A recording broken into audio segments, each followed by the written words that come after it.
வந்து நம்ம ஈஸ்வரி சமையல்ல கொல்லும் தானியம் வச்சு ஒரு மசாலா இட்லி வந்து செய்ய போறேங்க. இது வந்து நல்ல rich protein, rich calcium, rich iron நிறைந்த ஒரு உணவுங்க. வெயிட் லாஸ்க்குலாம் ரொம்பவே ஹெல்ப்ஃபுல்லா இருக்கும். அடுத்து சுகர் பேஷண்ட் எல்லாம் இந்த மாதிரி உணவு நீங்க ரெடி பண்ணி சாப்பிட்டீங்க அப்படின்னா கொஞ்சம் நல்லா பசி தாங்கும், அடிக்கடி பசி எடுக்காதுங்க. அந்த அளவுக்கு இது வந்து நல்ல ஒரு ஹெல்த்தியான உணவு. சரிங்களா? இந்த ரெசிபி வந்து நான் எப்படி செய்ய போறேன் அப்படிங்கறத வந்து நீங்க ஸ்கிப் பண்ணாம பாருங்க, உங்களுக்கு ரொம்ப யூஸ்ஃபுல்லா இருக்கும். சரிங்களா? இப்போ இந்த ரெசிபி எப்படி செய்யலாம்னு பார்க்கலாம். இன்னைக்கு வந்து நம்ம கொள்ளு இட்லி செய்ய போறோங்க. இதுக்கு வந்து மெயின் இன்கிரிடியன்ஸ் வந்து கொள்ளுங்க. அது கூட மற்ற பொருட்கள் எல்லாமே எடுத்து வச்சிருக்கிறோம். கொள்ளு 1 கப், அரிசி 1 கப், கம்பு 1 கப், சுண்டக்கடலை வந்து 1/2 கப், இதே கப்ல வந்து 1/4 கப் உளுந்துங்க, 1 ஸ்பூன் வெந்தயம். இது எல்லாமே எடுத்துட்டு இதெல்லாம் ஒன்றா சேர்த்து ஒரு 8 மணி நேரம் ஊற வச்சுக்கலாங்க. ஏன்னா இந்த கொள்ளு, கம்பு, சுண்டல் எல்லாமே ஒரு 8 மணி நேரம் ஊறிச்சுனா தான் நம்மளுக்கு நல்லா அரைவட்டு வருங்க. இதை அரைக்கிறதுக்கு ஒரு 2 மணி நேரத்துக்கு முன்னாடி நீங்கள் உளுந்த கூட சேர்த்து ஊற வச்சுக்கோங்க. சரிங்களா? இது எல்லாமே ஒன்றா சேர்த்து ஊற வச்சுட்டுங்க, ஆட்டி எடுத்து ஒரு 8 மணி நேரம் புளிக்க வச்சு நம்ம மாவு எடுத்து ரெடியாக வச்சுருக்கோங்க. இப்போ மாவு அரைச்சி நம்ம ஒரு 8 மணி நேரம் வச்சுட்டோங்க. நல்லா பொங்கி வந்திருக்குதுங்க. இப்போ நம்ம கலந்து விட்டுக்கலாம்.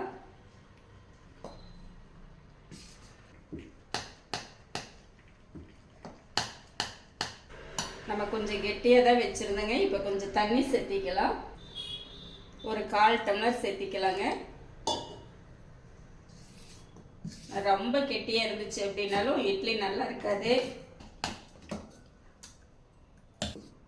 பார்த்தீங்களா? இந்த அளவுக்கு இந்த கன்சிஸ்டன்சியில் இருக்கணும். இப்போ இருக்கட்டும். நம்ம இட்லி பாத்திரம் வச்சு தண்ணி வச்சுட்டோங்க. நல்லா கொதிச்சுட்டு இருக்குது.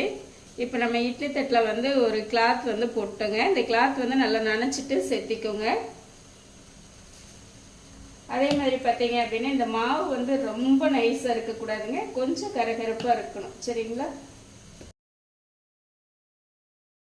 மாவு எடுத்து ஊற்றிக்கலாங்க.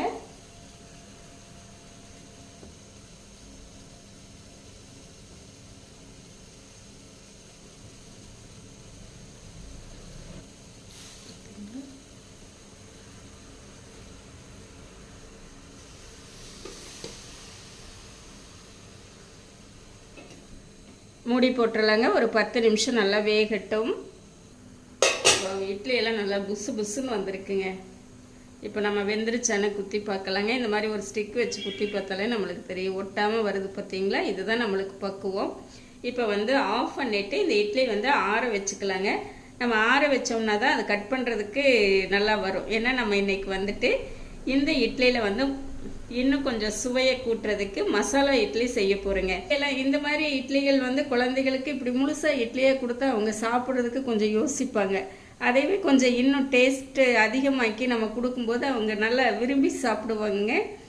இப்போ நம்ம இந்த இட்லி இப்படியே சாப்பிட்ணும் அப்படின்னாலே இதுக்கு வந்து தேங்காய் சட்னி, வேர்க்கடலை சட்னியெல்லாம் அவ்வளோ ஒரு டேஸ்ட்டாக இருக்குங்க. சரிங்களா? கொஞ்சம் ஆற விட்டு எடுத்தீங்க அப்படின்னா எடுக்கிறதுக்கு நல்லா வருங்க. பார்த்தீங்களா? மாதிரி வரும்.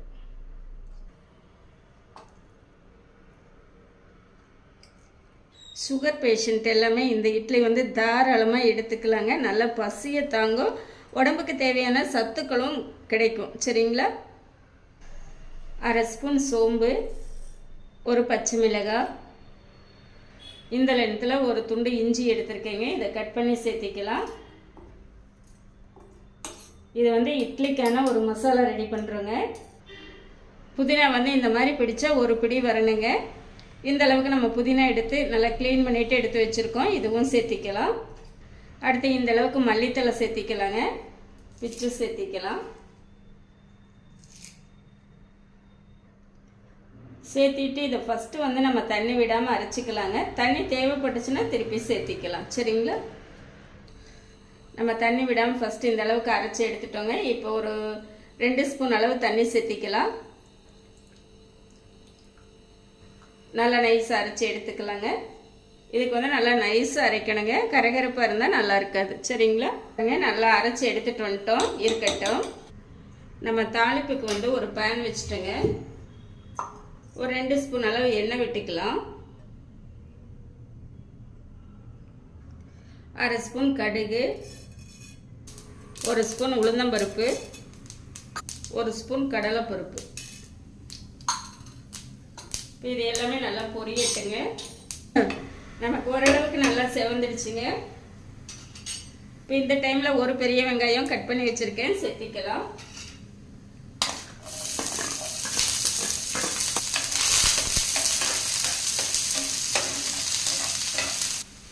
ஒரு கொத்து கறிவேப்பிலை. இப்போ வெங்காயம் பார்த்தீங்க அப்படின்னா இந்த கண்ணாடி பதத்துக்கு ஒரு அடுத்த ஸ்டேஜ். வெங்காயம் நல்லா சுருங்கி வதங்கி வரும் பார்த்தீங்களா, அந்த ஸ்டேஜ் வரைக்கும் நம்ம வதக்கிக்கணும். வெங்காயம் ரொம்ப வதங்கிடுச்சுனாலும் இதுக்கு வந்து நல்லா இருக்காதுங்க. இப்போ வந்து நம்ம அரைச்சி வச்சிருக்கிற மசாலா பேஸ்ட் வந்து சேர்த்திக்கலாம்.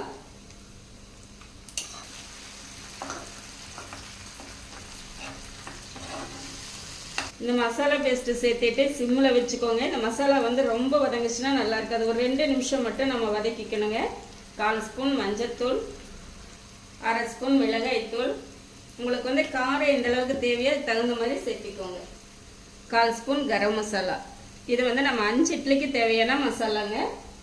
இட்லி மாவில் வந்து நம்ம உப்பு போட்டு வேக வச்சுட்டோங்க. அதனால இந்த மசாலாவுக்கு தேவையான உப்பு வந்து ஒரு 1/4 ஸ்பூன் சேர்த்திக்கலாங்க. இப்போ சேர்த்திட்டு கலந்து விட்டுறலாங்க. இப்போ நம்ம மசாலா வதங்கிறதுக்குள்ள நம்ம இட்லி வந்து கட் பண்ணிக்கலாங்க.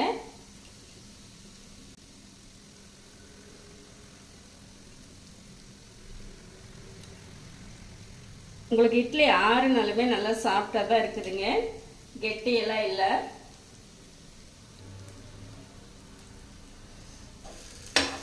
இப்போ பார்த்தீங்க அப்படின்னா நம்மளுக்கு மசாலாவும் நல்லா வதங்கிடுச்சுங்க.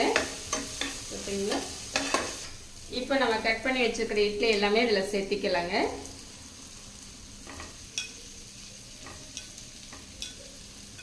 இப்போ சேர்த்திட்டு நல்லா கலந்து விட்டுறலாங்க.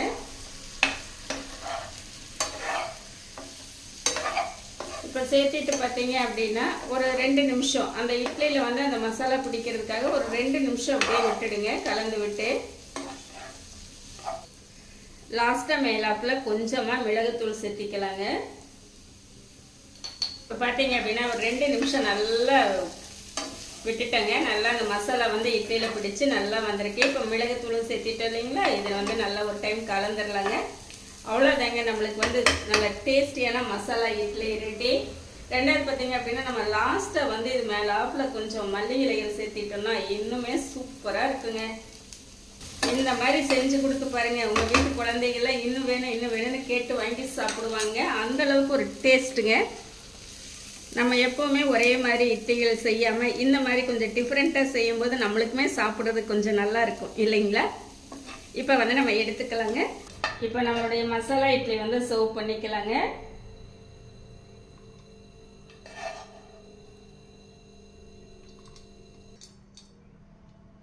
இப்போ பார்த்தீங்கன்னா நம்மளுடைய மசாலா இட்லி வந்து நல்லா ஜம்முன்னு அட்டகாசமாக ரெடி ஆயிடுச்சுங்க. சாப்பிட்டு பார்க்கலாங்க.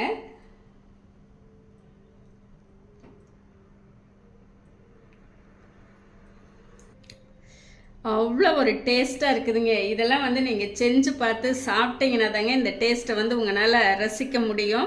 அவ்வளோ டேஸ்ட்டாக இருக்குதுங்க. இந்த மாதிரி நீங்களும் ஒரு டைம் கண்டிப்பாக செஞ்சு பாருங்கள், சரிங்களா? எனக்கு நான் செஞ்ச இந்த ரெசிபி வந்து உங்களுக்கு ரொம்பவே பிடிச்சிருக்கும்னு நினைக்கிறேன். இந்த மெத்தேடில் நீங்களும் செஞ்சு பார்த்துட்டு எப்படி இருக்குன்னு கமெண்ட் பண்ணுங்கள். பிடிச்சிருந்தா லைக் பண்ணி ஷேர் பண்ணுங்கள். நம்ம ஈஸ்வரி சமையலை சப்ஸ்கிரைப் பண்ணி வச்சுக்கோங்க. இனி ஒரு நல்ல வீடியோவில் பார்க்கலாங்க. பாய் பாய்.